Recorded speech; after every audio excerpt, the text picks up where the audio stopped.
You're listening to In the Bunker, a podcast that explores the biggest challenges in starting and running a business.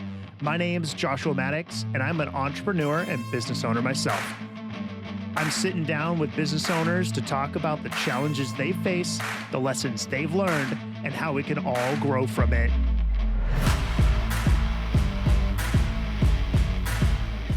Welcome back. Today we have Jason Gorman on the show with us. Jason was faced with the challenge of maintaining quality as his business scaled quickly. So many businesses, whether that is acquiring a new customer or a big new contract, oftentimes you need to scale up. Maybe that's 2x scaling up your team. Jason was faced with this issue during the COVID-19 pandemic and just as the world shifted.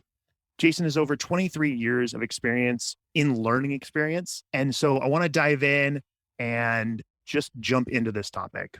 Good to have you on the show today. Thank you for having me. Awesome. So quality as we scale. Yeah. So let's get a sort of a 90-second background. Who are you? How'd you get here? What do you do? What does that look like? Sure. I am the founder and CEO of Jackrabbit Learning Experience. I have been creating online learning, digital learning, hybrid learning, e-learning for about 22, 23 years. So before it was popular. Yeah. As it started to get a legitimate foothold in higher education, which is where my journey started. But over that period of time, I've worked with just about every type of organization. Really, my work ultimately is focused on helping each organization create meaningful transformation for their learners. And that's really going to differ between organization types. But that is going to include things like developing teacher training through an Ivy League, universities, one of our clients right now, right? They're training teachers to be effective in the classroom. It's onboarding patients to use a medical device, personal medical device.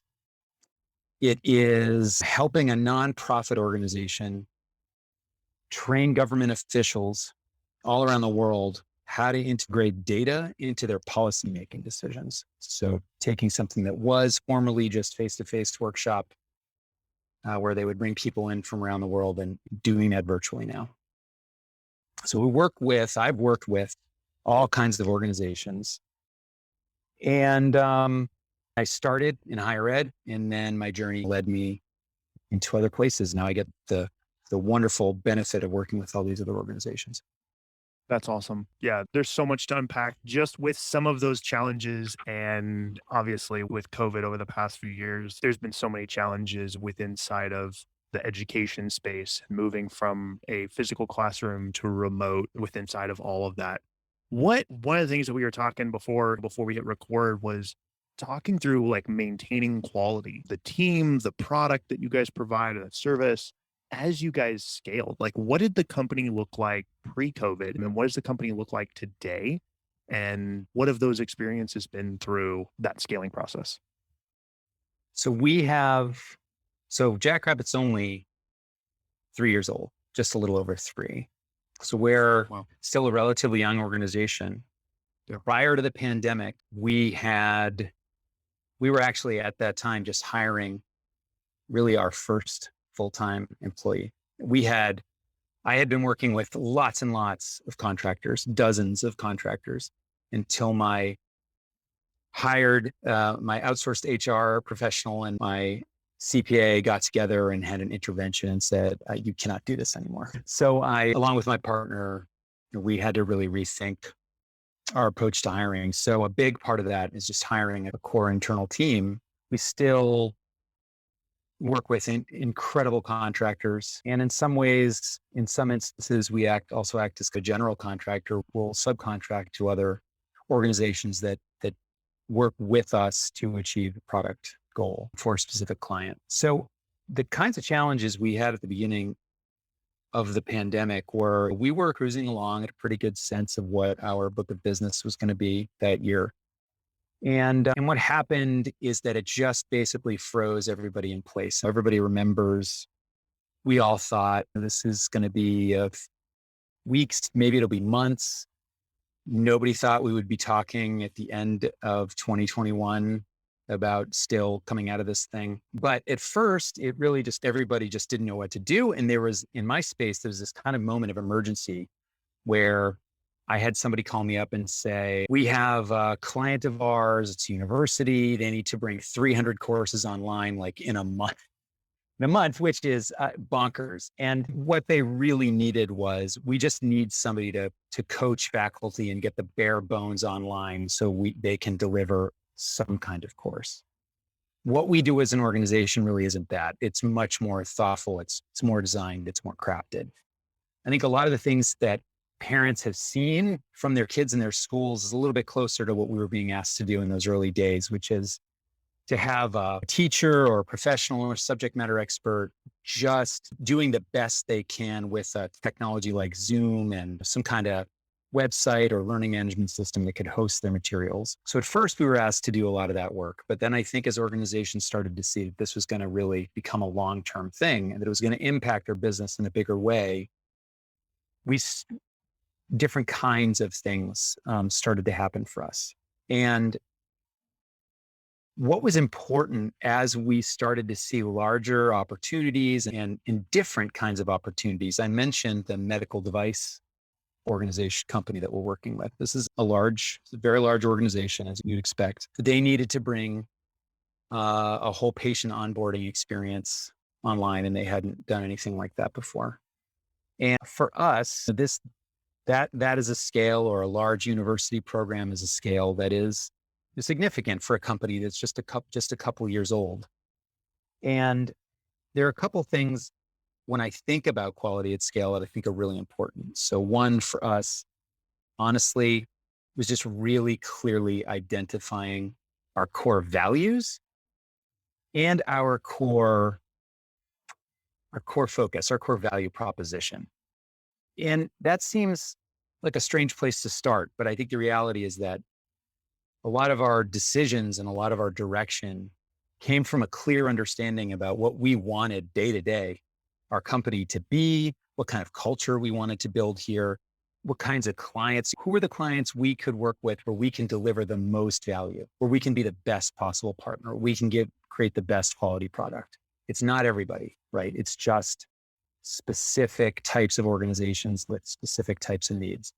So understanding that was really important, and being strategic in how we grew and where we found business was really critical. And then the next piece is just having a really clear process. We're very big on process. We have a highly articulated process. In the big picture, it's 5 stages, but when you dig into it, we've articulated really steps within that process. And even within those, there are steps within those. And everybody within Jackrabbit and our contractors understands or is working to understand all elements of what we do, why those things link together. And I think between having an understanding of who we are, what our values are, and what we do and why we do it, I think that just makes it easy. It makes it easier to grow. It makes it easier to scale. It makes it easier to make sure that when we start an engagement, our client has hired us because of our process and because of our values. That makes it easy to just come in and do our thing. So ultimately, it was really about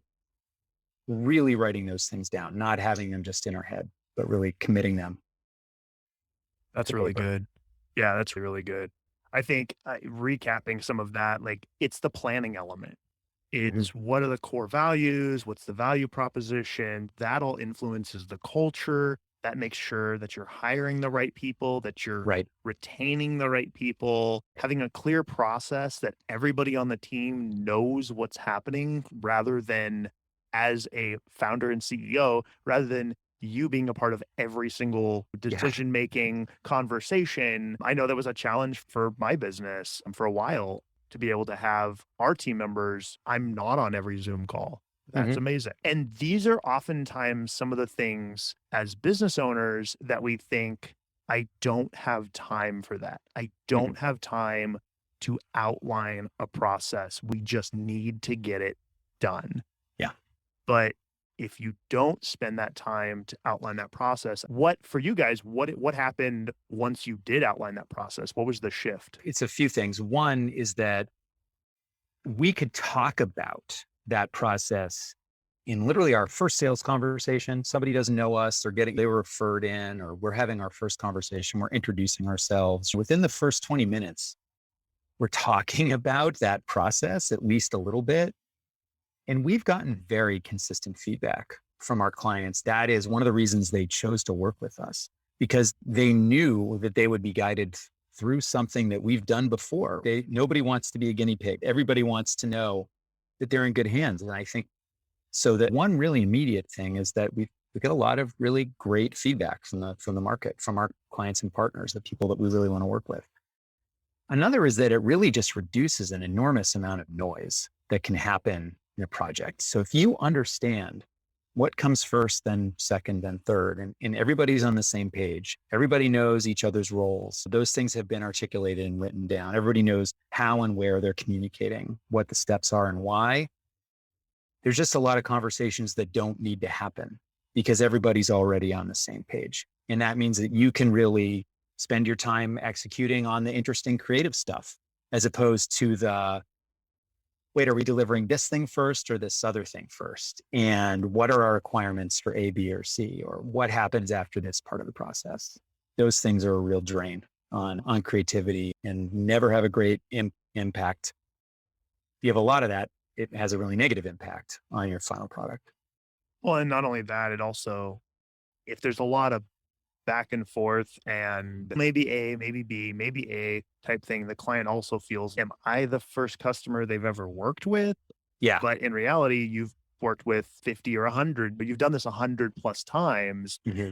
And when you have that process, the thing that for us, we've developed a process like that as well. And the thing that really is nice for us is, let's say someone's building a custom house. And at the end of the day, the end result they want is they want the walls up and they want the roof on. Mm-hmm. So the contractor could show up day one, start framing, prop up the walls, get the roof on. But if they don't dig the footings, lay the foundation, run the electrical, and do all that first, which oftentimes is all surface level stuff that no one ends up seeing, Mm-hmm. but Mm-hmm. it takes months potentially for a custom home to do all the footings and foundation and all that type of stuff. And then maybe a month or 2 months in, then they start to actually finally see the walls prop up. And they're like, finally, progress is being made. And so sometimes for the clients that we work with, there's some of that process as well. It feels like nothing's getting done for the first few weeks. Mm-hmm. And having a process that also shows that the client can look at and go, oh, but we're doing this right now because that's used and makes steps 3 and 4 exponentially easier. And that's where it's critical. The client also trusts you more because it's a process that's worked time and time again rather than flying by the seat of your pants. Yeah. And I don't know if you see this in your business with your process, but I would say one thing that's definitely true for us is that we have our process, and in every engagement, we're also taking a really critical look and saying, we don't need to do everything in our process every time. That doesn't make sense. We need to really understand what our client needs. And then we should be taking a look at what we're doing and making changes where it's appropriate, where it's going to maximize the quality of the work that we're doing, the quality of our outputs. And that's a little bit of an art. There's a little bit of an art to understanding what can never be changed, right? There's certain things that we would never not do in our process, of course. And then there are other things that we're going to do, but maybe a little bit differently because this client's a little different than every other we've ever worked with. And I don't know, I think there's a little bit of a balance in that. Yep, absolutely. I think the other thing is also auditing and looking at what can you reduce maybe friction. And so for us, we had a PDF packet that we created ages ago. And what I typically would do 6 years ago is I would email it to the client. It was a printable PDF. They would print it off. Then they would pen and paper and they'd fill it all out. And then when I came and actually met with them in person, I would pick it up and we'd walk through it and we'd talk about the answers, and I would make additional notes, and then I would bring it back to the office. And then when everything went remote, I was emailing the same PDF that wasn't fillable. So they either had to download the stupid thing and fill it all out, then scan it or take photos of it. It was just there was so much friction Yeah. with, hey, here's a 7-page PDF with a bunch of business questions that you maybe have or haven't thought about that we need to walk through. Yep. It was already a little bit of a painful process. And then you make it that much more painful by making the user experience just terrible. And so we actually, about a year ago, converted it to a basically Google Doc that's fully fillable. We also ran into issues of, oh, there's 3 decision makers that all need to fill this thing out. So they just Uh-huh. sent the PDF to 3 different people. 3 different people filled it out 3 different ways. Hmm. And now we're like, cool. So everybody's talked about a different color. Now we've got orange, blue, and yellow as our 3 primary colors, which from 3 different people. Like, that doesn't work. And so it's continuing to evolve that as we evolve as a business and as the economy evolves and the way we do business evolves. And I think that's a great sort of pivoting point aspect into, you know, what essentially the topic that you do when it comes to like, work is this learning experience. And it's that user experience aspect that we don't necessarily know we don't notice good user experience per se, but we notice bad user experience. Undoubtedly. Yeah. And so walk through, what does that look like? What does that transition look like potentially for a organization, or walking through fixing that experience? It's an interesting thing with user experience design and learning design, and there are all of these wonderful experience practices that have grown up. I think what is very tricky about practicing them, especially as a service organization, is that everybody has been in a classroom. Everybody has an experience with education. Oftentimes it's a bad experience. If I go to a website and it doesn't work for me, I know that it doesn't work for me. I'm not a UI designer, so I'm not going to be great at figuring out exactly what's wrong. I might have a pretty good idea because it's adjacent to what we do. But the thing about learning experience design is that people, when they think about their experience, they think about the content they learned and they think about the teacher they had. And I think the thing that's important to what we do is thinking about learning. The content is essential, of course. You can't have learning without content. But learning experience design really starts with context. Who is the learner? What exactly do they need? What's important in their lives? What are they trying to achieve? What are they struggling with? What do they want? What are their goals? The content is a tool to reach the goal. Okay? The goal ultimately is the focus. The change that the learner wants to see in themselves, that's the focus. That's very different than saying, we need to teach this content. We need to make sure that people remember these things. And actually, I have a master's degree in instructional design, and I started out as an instructional designer. Instructional design, I would just say, is a little bit more focused on content and how to help people understand and remember content, how to use it. As I moved through my career, I started to see that there were some real shortcomings to this approach, because there's this bigger context we always have to think about. When you think about learning something, some of the questions we need to ask about context and that we do ask about context are, what are those person's prior experiences? What was important to them? What led them to this point? If they're coming into this through an organization, what were the marketing messages they heard to come into the organization and to start learning here? If they're an internal employee and they're learning something to improve their performance, what happens if their performance is improved? How does it improve the outcomes of the business? How does it have a positive impact in the business? How does that help that individual in their career? How does it help them advance where they are? How does that match up to their aspirations? And then there are other kind of layers of context as well. There's a technology context. So we're talking about online learning. What does that environment look like? And every technology will have its things that it does well and things that it doesn't do so well and things that it doesn't do at all. And working within that context and maximizing the affordances, what a technology does, that's important. Maximizing what the organization wants. We always work with our clients. We don't work directly with learners. We do in the development of products, but our clients are organizations. Clients have their own key performance indicators, their own organizational goals. How do we make sure that those organizational goals are also being accurately reflected in the learning experience? It's kind of like an onion, right? At the center, you do have the learner. The thing that they need is really critical. And then around that, you have to consider all of these layers, these other things that go into what's important that has to happen in order for them to get to where they need to go. And some of those things are constraints, some of those are opportunities. And this isn't necessarily just an attitude change from content first to learner first. It really, when you start to think about these different layers, it actually affects that process that we were talking about. It goes right to the process. The process of designing to deliver content is just absolutely not the same as the process for designing a great experience as a learner. So a great experience, it might mean that you are, let's take a really straightforward example. You're starting work at an organization. Say there's an onboarding training. If you're taking a content first approach, you're just saying, here are all the places you log in. Here's what you need to do, right? Here are our policies and procedures. Here's our handbook. But an experience might be, what are the things of value you're bringing with you? How is that going to impact us? How can you articulate that to your new coworkers so they understand your background in a way that you can have a deep relationship and do deep work from the beginning, where you can be adding value in a way that only you can add value from the very beginning? That's just a very different kind of thing. How can we get you involved in the culture where you're engaged and you're adding back into it as soon as possible?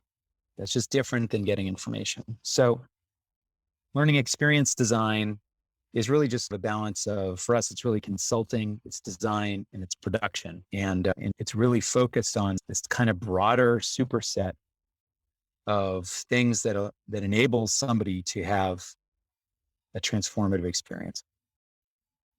That's really good.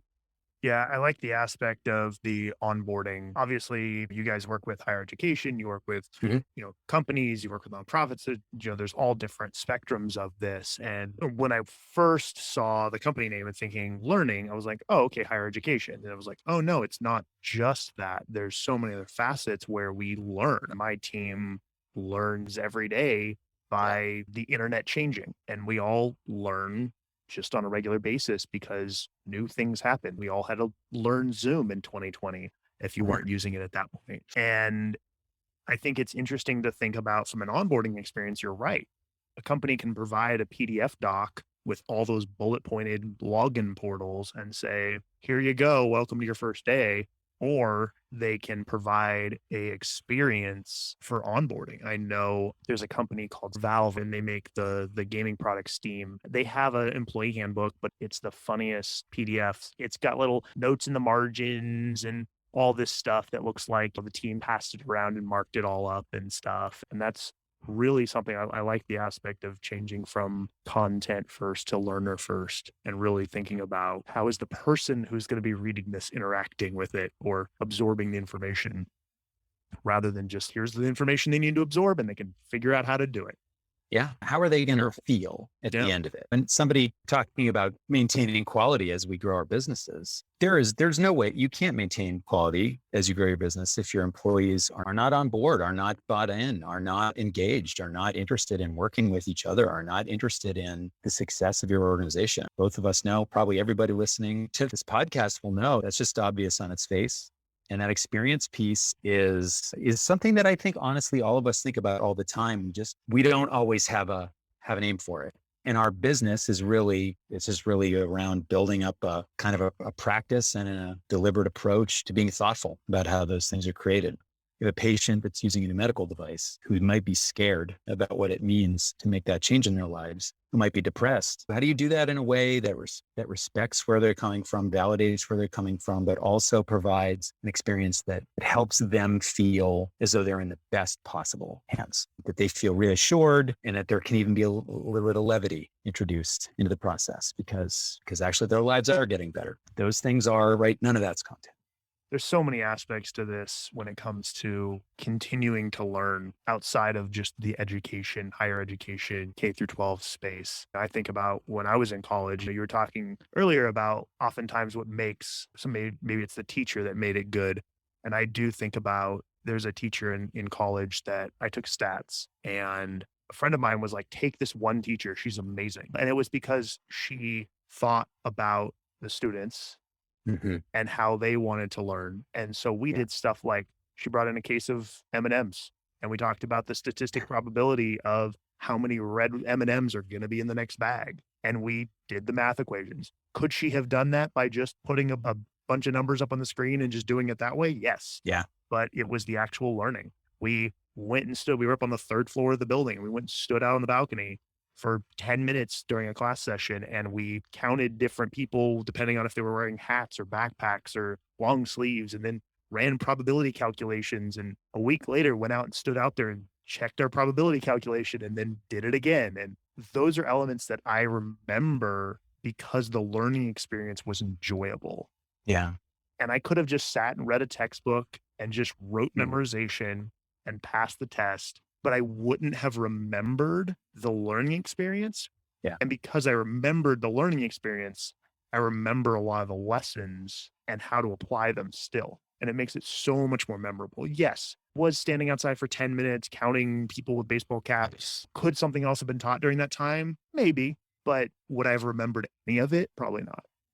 We're not. Right. Yeah.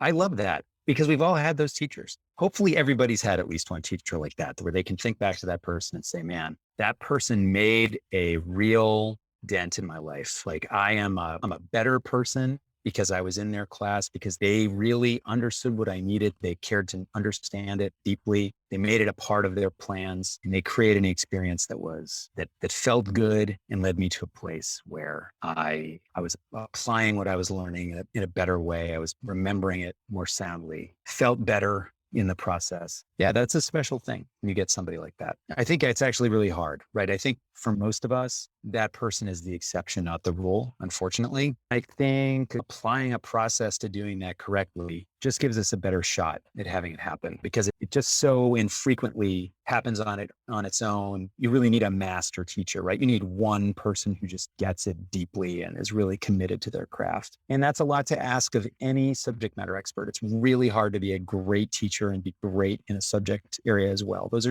They're not the same skill. And so we're here hopefully to help organizations fill in this second piece around that experience.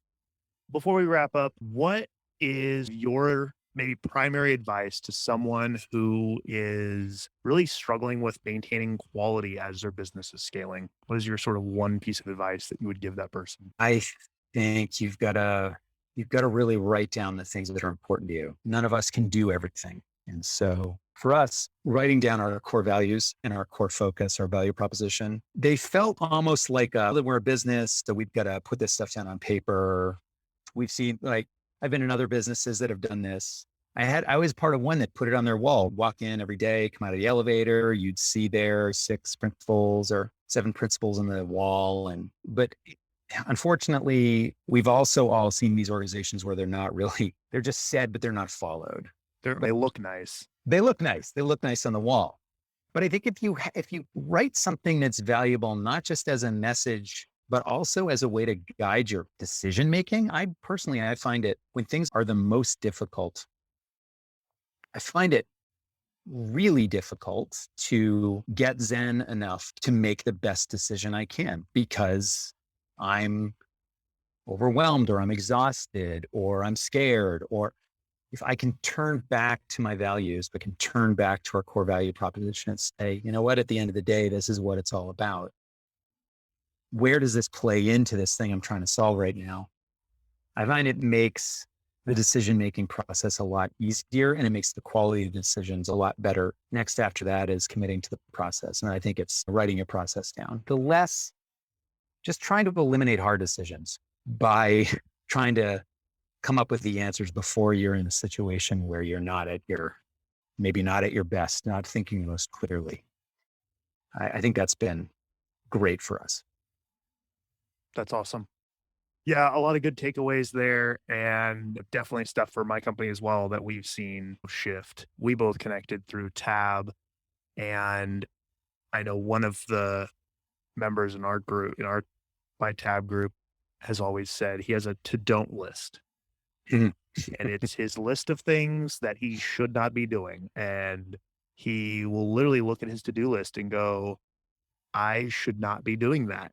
And I need to have someone else on the team, or we need to find someone else to take that over.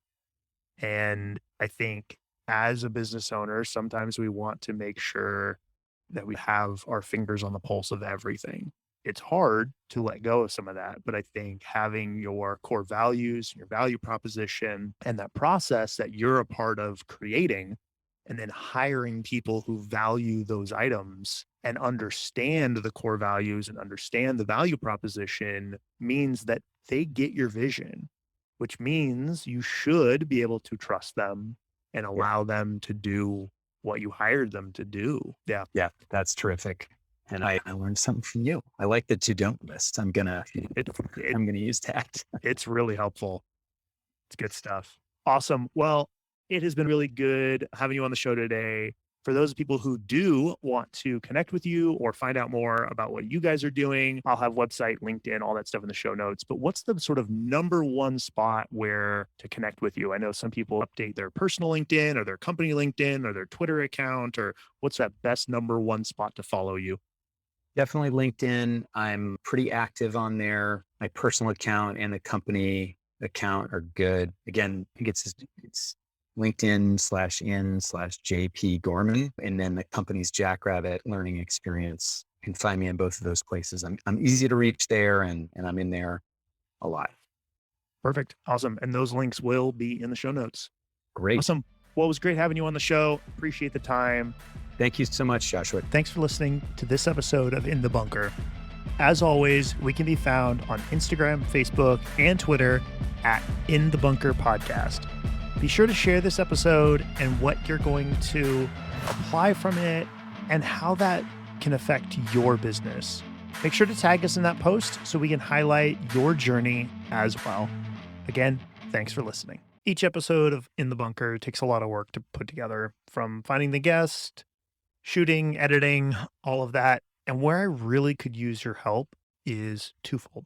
First, if you're listening to this on Apple Podcast or another podcast platform that can let you leave a 5-star review or a text-based review, I would truly and greatly appreciate that. It really helps with the algorithm and allowing other listeners to find the show.